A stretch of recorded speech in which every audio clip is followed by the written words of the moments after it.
Hello aspirants, I'm Ritesh Shukla and this is GS3 full paper discussion. This is the second part of the video and I will be continuing this video.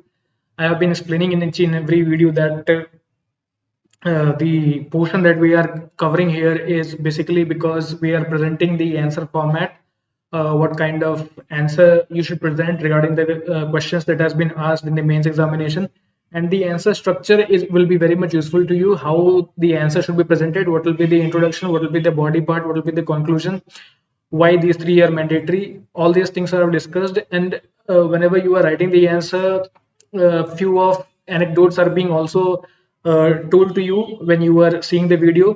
तो overall जो video का purpose है वो यही है कि answer presentation जब आप करें और उससे ज़्यादा से ज़्यादा मार्क्स कैसे गेन कर पाएं, ये जो है ओवरऑल पर्पस है।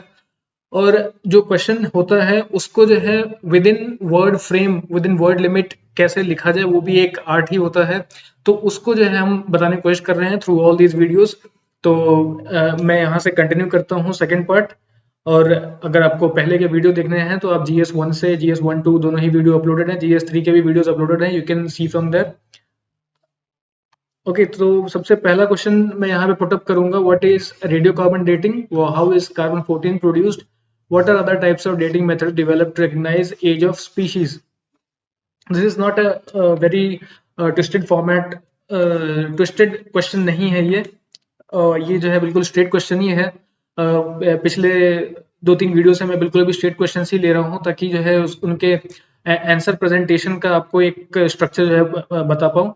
तो रेडियो कार्बन डेटिंग के बारे में यहाँ पे पूछा जा रहा है और कार्बन 14 कैसे प्रोड्यूस होता है उसके बारे में बताया जा रहा है। तो रेडियो कार्बन डेटिंग आखिरकार क्या है?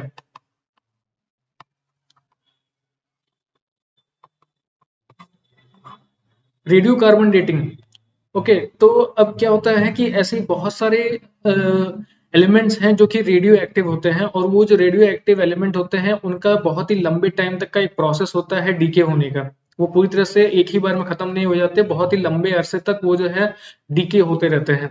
तो उस रेडियो एक्टिव मटेरियल की हेल्प से पिछले जितने भी अभी तक अर्थ पे चीजें आकर की हैं, जो भी जो है लाइफ फॉर्म्स हैं या फिर डिफरेंट काइंड्स ऑफ अदर जो स्पीशीज डेवलप हुए थे और वो बिल्कुल भी अब एक्सटिंक्ट हो गए हैं, उनका अगर एज हमें पता करना हो तो ऐसे रेडियो एक्टिव मटेरियल जो कि उस समय से अभी तक डीके कर ही रहे होंगे, उनकी सहायता से हम जो है ऐसे एज को रिकॉग्नाइज कर पाते हैं और ऐसे एज को आइडेंटिफाई कर पाते हैं। तो इसीलिए जो ये जो रेडियो कार्बन डेटिंग है, इससे हमें ये मदद मिलती है कि किस टाइम पीरियड में एक अप्रोक्सीमेट टाइम हमको पता चल पाता है कि आखिरकार एक सर्टेन स्पीशी है तो वो किस टाइम पीरियड में रहा होगा और कब उसकी पूरी तरह से एक्सटिंक्शन हो गई होगी, या फिर कोई एक टाइप ऑफ श्रब है या फिर टाइप ऑफ ट्री है या फिर फ्लोरा फौना किसी भी प्रकार के हैं, वो किस टाइम पीरियड में एग्जिस्ट करते होंगे और अब हो सकता है शायद वो ना हो।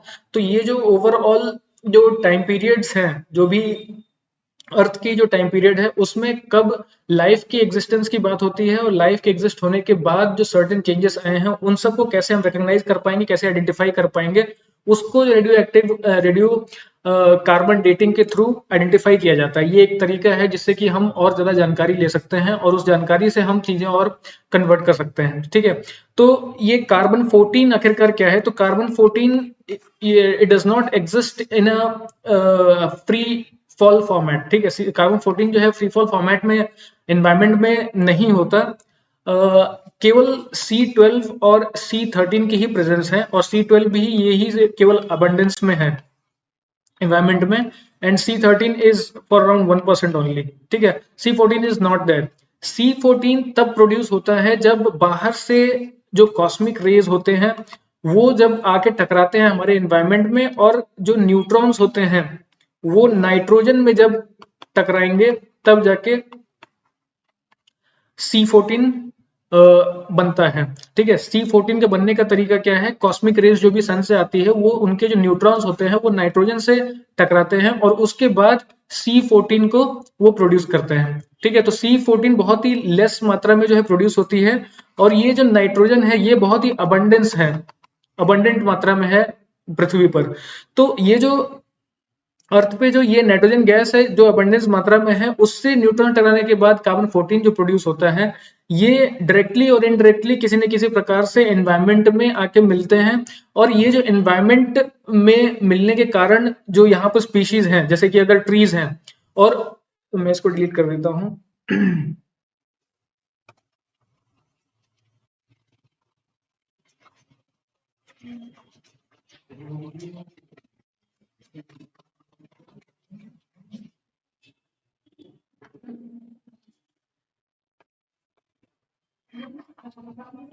जैसे अगर ट्रीज हैं और ये ट्रीज जो है कार्बन डाइऑक्साइड ये अपने इनहेल करते हैं और ऑक्सीजन जो है प्रोड्यूस करते हैं।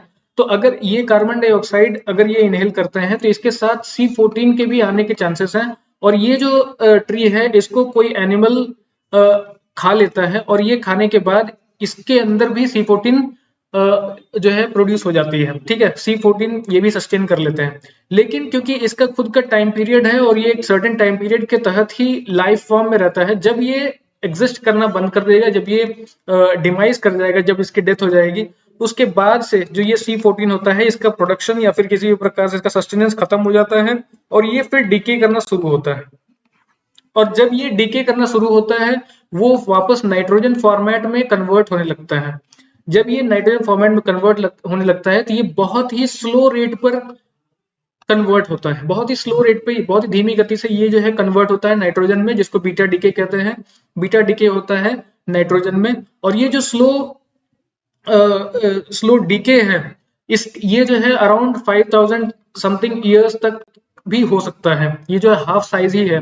तो कहने का मतलब है कि जो C14 है वो नाइट्रोजन में जब डीके होता रहता है तो उसका जो रेशियो है C12 के हिसाब से, क्योंकि C12 मैंने बताया कि अबंडेंस में है एनवायरमेंट में, इसके अनुसार जो C14 देखा जाता है उस समय, उस रेशियो को कैलकुलेट करके एक सर्टेन टाइम पीरियड जो है निकाला जाता है आर्कियोलॉजिस्ट द्वारा, एंथ्रोपोलॉजिस्ट द्वारा, और उसके अकॉर्डिंग ही वो जो है किसी स्पीशी का स्पेसिफिक टाइम पीरियड तय करते हैं। ठीक है, तो this is the most important thing regarding the carbon 14 and how the carbon 14 is produce. मैंने ऑलरेडी यहाँ पे बता दिया, वही जो है यहाँ पर प्रेजेंट किया हुआ है। What are other types of dating methods? अब अदर जो अलग अलग टाइप ऑफ डेटिंग मेथड है वो कौन से? मैंने बताया कई सारे रेडियो एक्टिव मटीरियल्स हैं, और ये जो रेडियो एक्टिव मटीरियल हैं इनका क्या करना है, क्योंकि ये लॉन्ग टाइम तक डिके करते हैं, इसलिए जितना भी लॉन्ग टाइम डिके का होगा उतना टोटल टाइम पीरियड को कैलकुलेट किया जा सकता है बाय डूइंग सम रिसर्चेस। ठीक है, तो we will be starting with the answer here. Radiocarbon dating is a method of estimating age of organic material. It was developed right after World War II by Willard F. Libby and co-workers, and it has provided a way to determine the ages of different materials in archaeology, geology, geophysics, and other branches of science.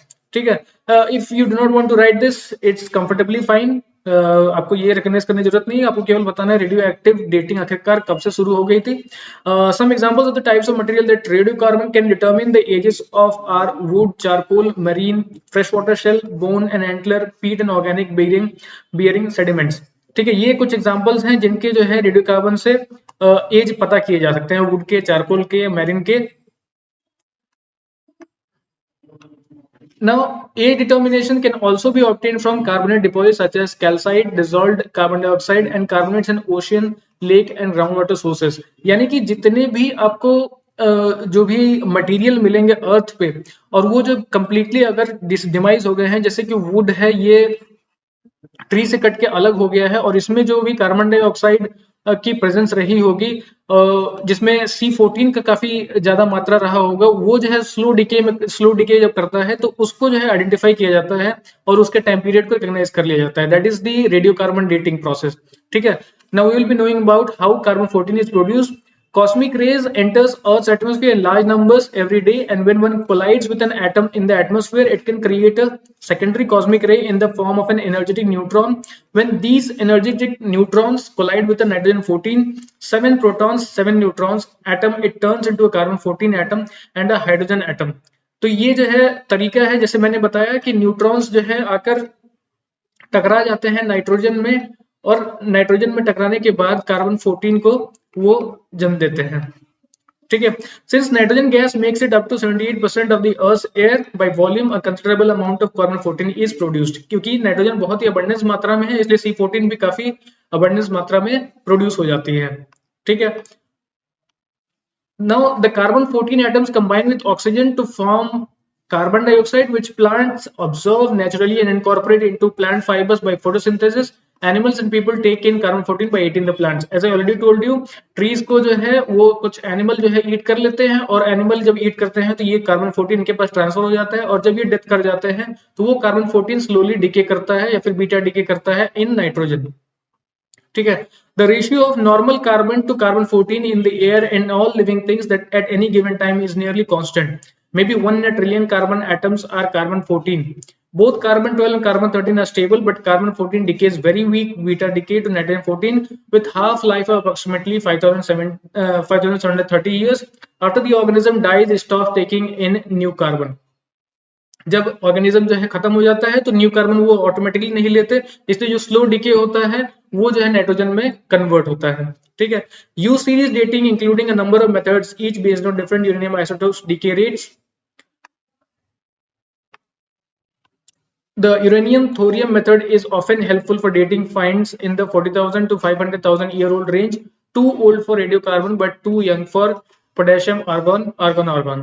ठीक है, तो ये भी uranium भी बहुत ही अच्छा method है, क्योंकि इससे जो है ज्यादातर रॉक्स की पहचान की जाती है, रॉक्स के एज की पहचान की जाती है। यूरेनियम 238 है, उसको जो है कन्वर्ट किया जाता है लेड तक, और इसको लेड तक जब कन्वर्ट कर देते हैं तो उससे आइडेंटिफाई किया जाता है कि एक सर्टेन रॉक है तो उसका आखिरकार एज क्या है। ठीक है, it is also a type of dating that is very much useful, जहां तक बहुत ही लंबे टाइम पीरियड के लिए इस्तेमाल किया जाता है, यानी कि 40,000 ईयर्स से 500,000 ईयर्स पुराने जो भी आपको मटेरियल या फिर स्पीशीज की जानकारी चाहिए वो थ्रू यूरेनियम डेटिंग की जा सकती है। ठीक है, another type of datings are silicate rocks like quartz are particularly good at trapping electrons. Researchers who work with prehistoric tools made from flint, a hardened form of quartz, often use thermoluminescence to tell them not the age of the rock but of the tool. तो thermoluminescence क्या करता है कि जो भी tool इस्तेमाल किए गए हैं इन दी एंशिएंट टाइम, उस समय जो भी टूल इस्तेमाल किए गए हैं वो टूल्स किस प्रकार के हैं उसको जो है जब जलाया जाता है तो उसमें से एक specific format type of silicate या फिर टाइप ऑफ इलेक्ट्रॉन्स जो प्रोड्यूस होते हैं, उस इलेक्ट्रॉन्स को कैप्चर करने के बाद ये पता चलता है कि आखिरकार इसका जो है स्पेसिफिक टाइम पीरियड कब रहा होगा। तो ये जो है thermoluminescence is also a type of dating method which is heavily used when tools are concerned. ठीक है, टूल्स को जब आइडेंटिफाई करना होता है उनका ये जो पता करना होता है। तो now will be concluding this particular answer. मैंने बताया कि ये बिल्कुल भी स्ट्रेट क्वेश्चन है, रेडियोकार्बन डेटिंग और कार्बन 14 कैसे प्रोड्यूस किया जाता है और बाकी डेटिंग मेथड्स हैं वो क्या होते हैं। ठीक है, this is a very straight question. Radiocarbon dating, also referred to as carbon dating or carbon 14 dating, is a method for determining the age of an object containing organic material by using the properties of radiocarbon or radioactive isotope of carbon. ठीक है, so this is the overall answer for this particular question. Although this is a straight question, लेकिन हमेशा UPSC में twisted question तो होते ही है, लेकिन straight questions भी होते हैं। और स्ट्रेट क्वेश्चंस का सबसे बड़ा ड्रॉबैक ये है कि जब उसको आप वर्ड लिमिट में आप करना चाहते हैं देयर यू क्योंकि अब इसके लिए आप अच्छा खासा मार्क्स स्कोर कर सकते हैं, लेकिन अब क्योंकि वर्ड लिमिट में इसको नहीं कर पाते इसलिए वहां प्रॉब्लम क्रिएट हो जाती है। ठीक है, so that is why I have taken a few short questions in my videos so you can go through it. Alright, ठीक है, thank you. I'll be moving on to the other question. This particular question is related to environment, and this question is, what is environmental degradation? What are the causes of environmental degradation? What are biogenic pollution? So this is a three form question. Last में biogenic pollution के बारे में बताना है, पहले environmental degradation के बारे में बताना है और कॉजेस बताने हैं एनवायरमेंटल डिग्रेडेशन के। ठीक है, so we will directly take the statements from here because environmental degradation सभी को पता है कि जो भी कंजम्पशन होता है एनवायरमेंट से, और वो जो कंजम्पशन है वो अननेसेसरी जब हो जाता है, जब अननेसेसरी कंजम्पशन एनवायरमेंट हो जाता है और उसकी वजह से जो एक्सप्लॉयटेशन क्रिएट होती है उसको बोलते हैं एनवायरमेंटल डिग्रेडेशन। ठीक है, और ये एनवायरमेंटल डिग्रेडेशन कंटिन्यूअसली इसलिए हो रहा है क्योंकि फॉसिल फ्यूल जो है उनको भी जब इस्तेमाल किया जाता है तो उससे स्मोक प्रोड्यूस होती है, या फिर ऐसे टेक्नोलॉजी नहीं डेवलप हुई है जिससे कि वो ऑयल को और भी अच्छे तरीके से इस्तेमाल करे जिससे कि स्मोक प्रोड्यूस ना हो। स्मोक अगर प्रोड्यूस होता है तो एनवायरमेंट को वो पोल्यूट करता है। तो these all things become part of environmental degradation. So we'll be knowing about environmental degradation in this part. Is a disintegration of earth or deterioration of the environment through the consumption of assets, for example air, water and soil, destruction of environments and the eradication of wildlife. It is characterized as any change or aggravation to nature's turf seen to be pernicious और undesirable।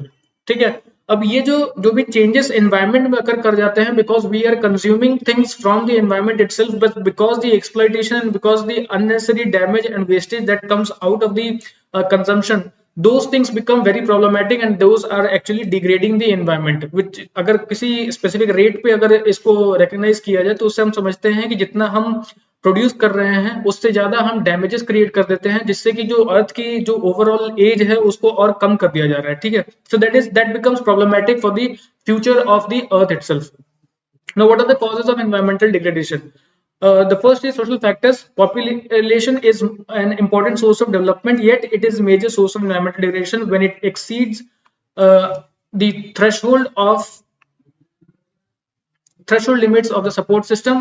Unless the relationship between multiplying population and the life support system can be stabilized, development programs, howsoever innovative, are not likely to yield a desired results. So, population is evidently this is very much evident because क्योंकि population जहां पर बहुत ज्यादा स्रोत में है उससे ये होगा कि कंजम्पशन बहुत ज्यादा होगा, जो भी आसपास की चीजें होंगी उनको जो है कंज्यूम किया जाएगा, और जब भी कंजम्पशन होता है तो वो केयरलेसली कंज्यूम किया जाता है क्योंकि सभी लोगों को हर प्रकार की जानकारी नहीं होती। अब वो जानकारी के अभाव में बहुत सारी ऐसी डैमेजेस कर देते हैं कि स्पेसिफिक एरिया को पूरी तरह से कट कर देते हैं या फिर किसी पूरे फॉरेस्ट को ही खत्म कर देते हैं बिना ये जाने कि उससे जो है क्या क्या प्रभाव पड़ सकते हैं। तो population is a very big factor as far as causes of environmental degradation is concern.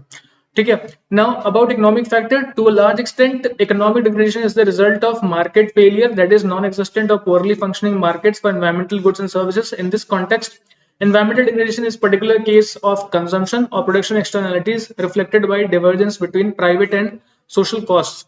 अब इकोनॉमिक फैक्टर में क्या है, जो भी environmental degradation होगा वो किसकी वजह से होगा। ओवरऑल जो इकोनॉमिक पर्सपेक्टिव यहाँ पे डेवलप होता है वो किसके लिए किया जाता है कि जो पुअर हैं उनको जो है चीजें प्रोवाइड करनी है, जो ओवरऑल कंट्री है उसको जो है वेलफेयर प्रोवाइड करना है, डेवलपमेंट प्रोवाइड करना है। तो इसके दम पे जो है बहुत सारी चीजों को कंज्यूम किया जाता है, और ये जो कंजम्पशन जो हाई रेट पे चलता है उसकी वजह से बहुत सारे डैमेजेस, बहुत सारे वेस्ट कंटिन्यूअसली हमको दिखाई देते हैं, but because there is no sustainable goal, और अगर ऐसा डेवलप भी किया गया sustainable goal that has been developed very in very later part, अब जो है ये आइडेंटिफाई किया जा चुका है कि earth is not in a very good position and waste materials and damages are quite at high right now. तो उसको जब हम रिड्यूस करने की भी जो टेक्नोलॉजी है उसको भी डेवलप करते हैं, एनवायरनमेंट को अपने वेलफेयर को डेवलप करते हुए, तो हम कहीं पर पहुंच पाते हैं। लेकिन अगर डैमेजेस और वेस्ट कंटिन्यूअसली माउंट अप करते जाएंगे और आपका डेवलपमेंट एज इट इज रहता है तो that is going to reduce the age of earth, that is eventually going to reduce the age of human life also. So that is the economic factor that is very much important, which becomes cause for environmental degradation। ठीक है, तो अब दूसरा जो question है biogenic pollution, इसके बारे में जानेंगे।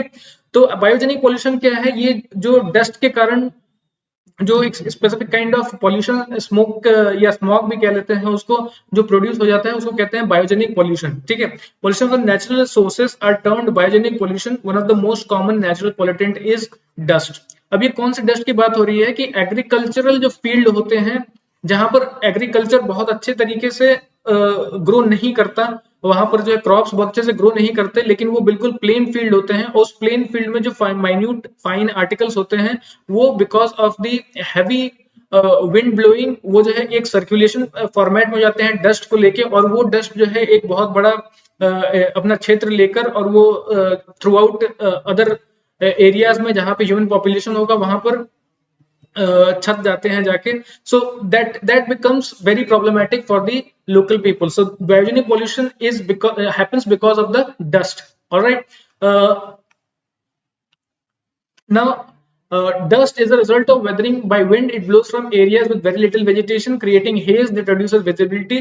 Dust storms causes air and water pollution। अब ये dust storm होगा तो क्या होगा, dust storms तो कई बार accumulate होके अगर वो क्लाउड में जाके मिल जाते हैं और कंडेंस कर जाते हैं, then it is well and good, वो जो है वर्षा कर देते हैं, तो that becomes beneficial for people. लेकिन अगर ये डस्ट स्टॉर्म्स एक्यूमुलेट होके कंडेंस नहीं करते तो दैट बिकम्स प्रॉब्लमेटिक, क्योंकि वो जो है हैवी हो जाते हैं और उस पूरे क्षेत्र में ही जाके बस जाते हैं। ठीक है, तो dust becomes problematic for some people जब ये जो है किसी एक क्लाउड में या फिर किसी एक एक्यूमुलेशन में नहीं जा पाते। ठीक है, so dust what dust is weathering of weathering which is done by wind only. ठीक है, दीज आर फाइन पार्टिकल्स जो कि आपको प्लेन में ही दिखाई देते हैं, क्योंकि अगर रॉकी हिली एरियाज है तो वहां पर जो है वो विंड जो है कैप्चर नहीं कर पाते उतना। ठीक है, radon gas emitted from radioactive decay which takes place within the crust of the earth causes severe air pollution and is major cause of asthma and asphyxia। ठीक है, रेडॉन गैस भी उसी प्रकार से बहुत ही इंपॉर्टेंट है, यानी कि जो एयर पॉल्यूशन है उसमें काफी ज्यादा जो है अमाउंट करता है। तो ये आखिरकार कहाँ है, ये क्रस्ट ऑफ द अर्थ है, और जब भी हम जो है माइनिंग करते हैं या कुछ करते हैं तो रेडॉन गैस जो है वहां से रिलीज होता है and that automatically pollutes the air। ठीक है, which eventually will turn into disease for people living on earth। Alright, तो अब इसको कंक्लूड करते हैं। Economic growth is often associated with ecosystem destruction and degradation, for example with the conversion of mangrove forest into shrimp farms, primary forest into plantations to produce palm oil, soya और wetlands and floodplains into urban developments, or with the processes of land degradation and aquifer exhaustion associated with intensive agriculture। तो आखिरकार जो ये economic growth किस तर्ज पे किया जा रहा है, तो वो है इकोसिस्टम डिस्ट्रक्शन के बेसिस पर। जो इकोसिस्टम ओवरऑल है उसको डिस्ट्रॉय किया जा रहा है। कहीं पे ऐसा होता है कि जो हैबिचुअल रहने वाले स्पीशीज हैं उनको डिस्ट्रॉय करके कहीं पे फार्मलैंड बना दिया जा रहा है, कहीं पे वेटलैंड बना दिया जा रहा है। जहां पे वेटलैंड की जरूरत नहीं है वहां पर भी वेटलैंड बना दिया जा रहा है।